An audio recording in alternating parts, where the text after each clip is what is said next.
असे प्रेम जिव्हाळा आपल्या पादस्पर्शाने पावन झाला सोहळा पुणे शहरात सर्व मान्यवरांसह मानवाच्या जीवनात आलेला अंधकार दूर व्हावाची प्रार्थना.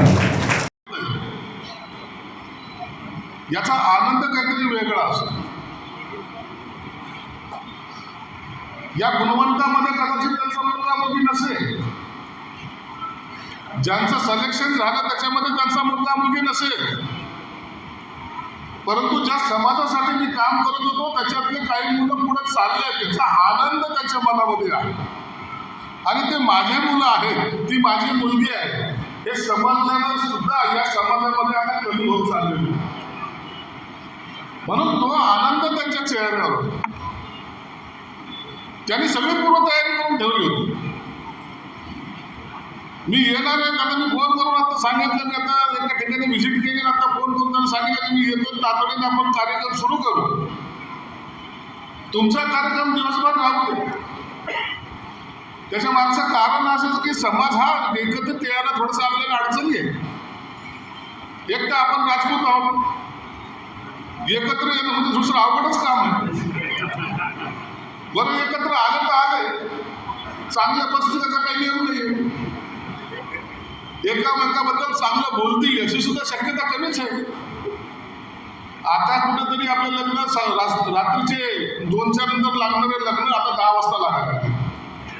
बरोबर आहे का नाही? त्याबरोबर स्पर्धेत आणायचं असेल तर आपल्यामध्ये स्वतःमध्ये बदल करून घ्यावा लागेल. आपल्याला समजावणारं कोणी नाहीये, आपल्याला सांगणारं कोणी नाहीये. तुम्ही जेव्हा मोठे व्हाल ना, तुम्हाला ओढणारे भरपूर मिळतील, परंतु तुमचं अभिनंदन करणाऱ्यांची संख्या कमी असणार आहे, हे लक्षात घ्या. या समाजाने अनेक वेळा भोगलेलं आहे.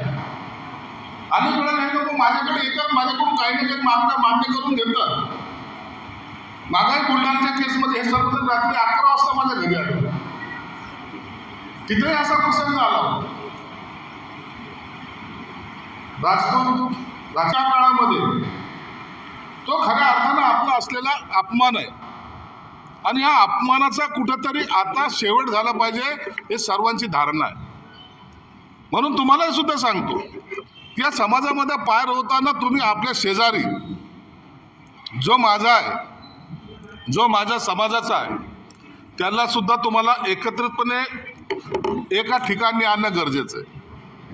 तुम्ही मोठा झाला, समाजातला एक माणूस मोठा झाला याचा अर्थ समाज मोठा होत नाही. तुम्ही हे सगळे उदाहरण पहा. ज्या महापुरुषांची आपण पूजा करतो, शिवाजी महाराजांनी काय केले, डॉक्टर बाबासाहेब आंबेडकरांनी काय केले, महाराणा प्रतापांनी राजांनी काय केले, हे सगळे जर दाखले जर आपण घेतले तर आपण त्याच्यापैकी कोणतंही काम आपल्यातर्फे केलेलं नाही, किंबहुना एक पाऊलसुद्धा पुढं टाकलेलं नाही. मी तुम्हाला विनंती हे करणार आहे, मी आता जेव्हा पाहतो ना, आपल्या समाजाचे लोक एखाद्या मोठ्या ऑफिसमध्ये, आता हा GST मध्ये असिस्टंट कमिशनर म्हणून लागलेला आहे. आता त्याची बॉडी पाहिली तर मला वाटतं हा कमिशनर कमी पैलवान जास्त दिसतो.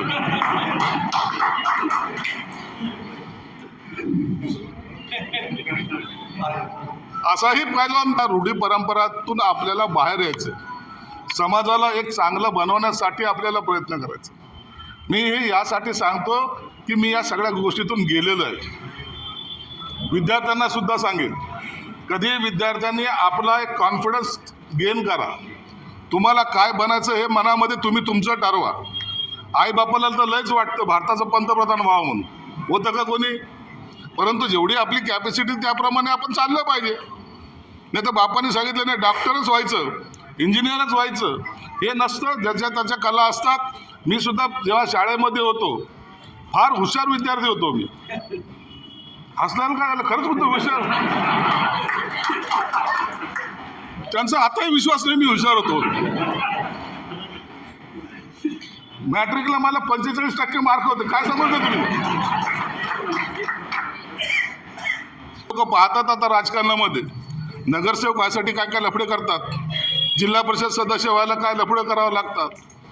आणि हे सर्व जेव्हा पायऱ्या चढायच्या त्या टायमाला काय इतके संकट असतात, सगळं सोपं नसतं.